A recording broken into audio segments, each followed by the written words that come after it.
ఇది హైదరాబాద్‌లోని పుప్పాలగూడలో జరిగినటువంటి ఇది మణికొండ దగ్గర పుప్పాలగూడ ఉంది కదా! నార్సింగ్, మణికొండ మధ్యలో.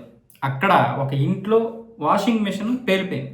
అయితే అది షార్ట్ సర్క్యూటా లేకపోతే ఏంటన్న విషయం తెలియలేదు. ఆ షార్క్ అంటే అది ఒక్కసారిగా మంటలు రావడంతో అక్కడ ఉన్నటువంటి కుటుంబ సభ్యులు బయటకొచ్చేసారు. వాళ్ళు అది ఇంత దీనిగా పేలుతుందని ఊహించలేకపోయారు.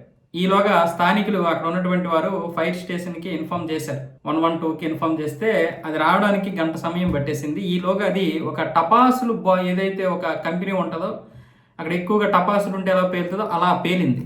అయితే అన్ని వాషింగ్ మెషిన్‌లు ఎలాగే ఉంటాయంటే నేను చెప్పలేను. అలాగని ఇప్పుడు మనందరము ఫోన్లు వాడతాము. చాలా చోట్ల ఫోన్లు పేలుతాయి. అలాగే వాషింగ్ మెషిన్‌లు ఉన్నాయి. ఫ్రిడ్జ్‌లు పేలుతాయి. ఫ్రిడ్జ్‌లు కూడా అందరం వాడతాం. వాషింగ్ మెషిన్‌లు కూడా మేము వాడుతున్నాం. కానీ నేను ఇక్కడ చెప్పేది ఏంటంటే ఈ పర్టికులర్ యొక్క వీడియో ఇది ఏంటంటే పిల్లల్ని దయచేసి దగ్గరకు పెట్టకూడదని నాకు ఇప్పుడు అర్థమైంది. మనం పిల్లల్ని మాత్రం దూరంగా ఉంచడానికి ప్రయత్నం చేయాలి.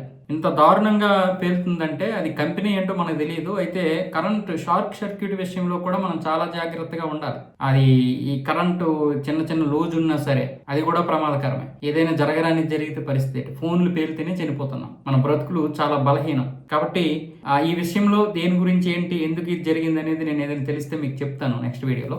కానీ వాషింగ్ మెషిన్, ఫ్రిడ్జ్ విషయంలో మనం చేయాల్సిన జాగ్రత్త ఏంటంటే దానికి గాలి ఆడే విధంగా దానికి ప్లేస్ ఇవ్వాలి. గోడకి కార్నర్కి పూర్తిగా పెట్టేస్తుంటారు కొంతమంది. దానివల్ల ఆ ఎయిర్ కంప్రెషన్ ఏది ఉంటుంది కదా, ఆ ఎయిర్ బయటికి పోకపోయినా సరే వేడెక్కిపోతుంట. అసలు నాకు కూడా ఇవి చూస్తే భయం వేస్తుంది. వాషింగ్ మెషిన్ యూజ్ చేస్తాము, ఫ్రిడ్జ్ యూజ్ చేస్తున్నాము, మన బ్రతుకులంతా ఫోన్లతోటి ముడిపెడి ఉన్నాయి, ఏసీలు కూడా పేలిపోతున్నాయి. జాగ్రత్తగా ఉండడం తప్ప మనం ఏం చేయలేం. అంటే ఈ పలాని కంపెనీ పేలుతుంది, పలాని కంపెనీ పేలుదని ఏం లేదు. అంటే దీనికంటూ ఒక పరిష్కారం నేను ఇప్పుడు చెప్పలేను, ఒక పరిష్కారం చెప్పలేను. పిల్లల దూరంగా ఉంచండి అని తప్ప, జాగ్రత్తగా ఉండండి అని తప్ప దీనికి పరిష్కారం నేను కూడా చెప్పలేను.